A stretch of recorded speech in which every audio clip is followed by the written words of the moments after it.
Your word, O God, and your word only, be that which we sing and speak, be that which falls on our ears and lives in our hearts. For in your word we find you, and you are our rock and our Redeemer. Amen.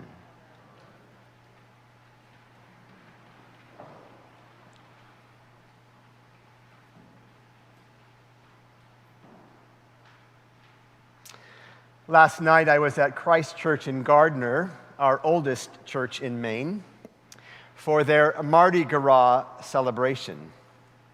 And in the parish hall, built in the 1960s and showing every sign of that architectural style, there is an enormous poster, kind of life-size, of our presiding Bishop Michael Curry.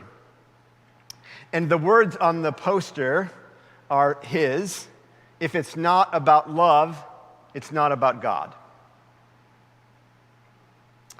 Today is Valentine's Day, and of course, we know it's also Ash Wednesday. They occurred together in 2018, and they will again in 2029, but that will be it for this century. So we just have one more year in most of our lives, I think, when these 2 days will happen concurrently. In one way, the days are utterly opposite from each other. Valentine's Day is for chocolate and romance and flowers. Ash Wednesday is about fasting, abstinence, and penitence. In another way, the days are all but fused because ultimately each focuses us on love. When I asked my fitness coach what she was doing to celebrate Valentine's Day, she quickly replied, "I'm loving myself." She smiled and then began to tell me more. And what she said was, I was dreading Valentine's Day this year, but then I realized it can be a day to remind myself that without self-love, I am a clanging cymbal. She's wise. She wasn't talking about self-centeredness. She was talking about self-love, as in Jesus' words, love thy neighbor as thyself. The central theme of Christianity, the reason that God came to us in the form of a human being whom we know to be Jesus of Nazareth, crucified and risen, the central theme, the reason, is love. God loved the world so much that God came into the world to become one of us, to know our joy, to know our pain, to know our hopes and dreams and our fears, and to lead us from death to life. And throughout both the Old and New Testaments, we can trace the emphasis on love through stories about how to love God, how to love our neighbor, and yes, how to love ourselves.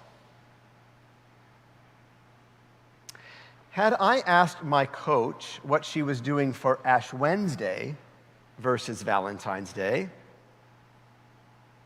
her answer might well have been the very same.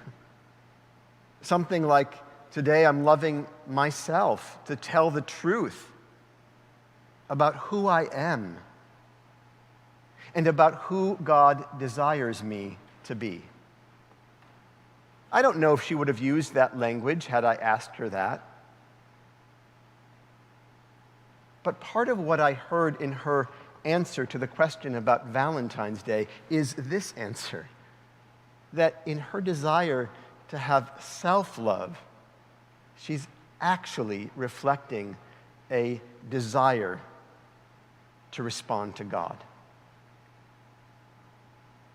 In the next 46 days, we will journey through this season of lengthening days, which is what the word Lent means, toward a glorious promise that for God, nothing is impossible and everything has the capacity to be redeemed.